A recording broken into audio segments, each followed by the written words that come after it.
બાળાઓ સહિતનાઓની સલામતી માટે સુરત પોલીસ અગ્રેસર હોય તેમ પાંડેસરા પોલીસ દ્વારા ઝારી ઝાકરા વિસ્તારનો સર્વે કર્યો હતો। સુરતમાં નાની બાળાઓ અને બાળકો પર થતા જાતીય હુમલા સહિતની ઘટનાને રોકવા સુરત પોલીસ કામે લાગી છે, ત્યારે બાળકીઓની સલામતી એ જ પોલીસની જવાબદારી સાથે પાંડેસરા પોલીસ દ્વારા પાંડેસરા વિસ્તારની ઝારી ઝાકરીનો સર્વે કર્યો હતો અને ખાનગી તથા સરકારી જમીનો પર ઝારી ઝાકરા 3 દિવસમાં દૂર કરવા આદેશ કરાયા હતા। ઝાડી ઝાકરાઓમાં બાળકીઓ પર થતા દુષ્કૃત્ય રોકવાનો પોલીસે પ્રયાસ કર્યો છે। માનનીય શ્રી કમિશનર શ્રી અનુપમસિંહ ગેહલોત સાહેબના માર્ગદર્શન અને એની સૂચના મુજબ તેમજ સેક્ટર 2 શ્રી ડામોર સાહેબ તથા ડીસીપી 4 ગુજ્જર સાહેબ અને અમારા એસીપી શ્રી ઝવેર દેસાઈ સાહેબની સૂચના અને માર્ગદર્શન મુજબ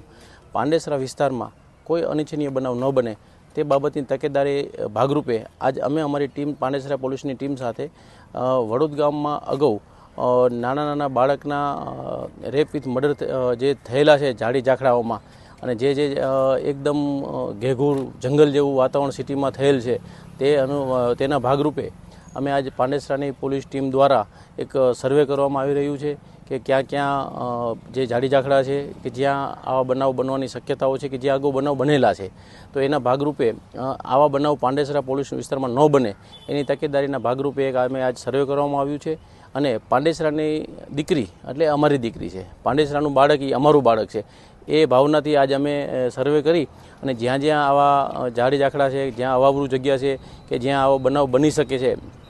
એના ભાગરૂપે આજે અમે એક અમારી ટીમ સર્વે કરી રહી છે અને આગામી દિવસોમાં એનું રિઝલ્ટ લાવવા માટે કે જ્યાં જ્યાં ઝાડી ઝાકડા છે તે બધું કાઢી અને એને એકદમ મેદાન જેવું કરી જેથી કોઈ બનાવ બને તો સામે દેખાય અથવા તો કોઈ આવો બનાવ ન બને એના ભાગરૂપે એક અમે આયોજન કરવામાં આવેલું છે।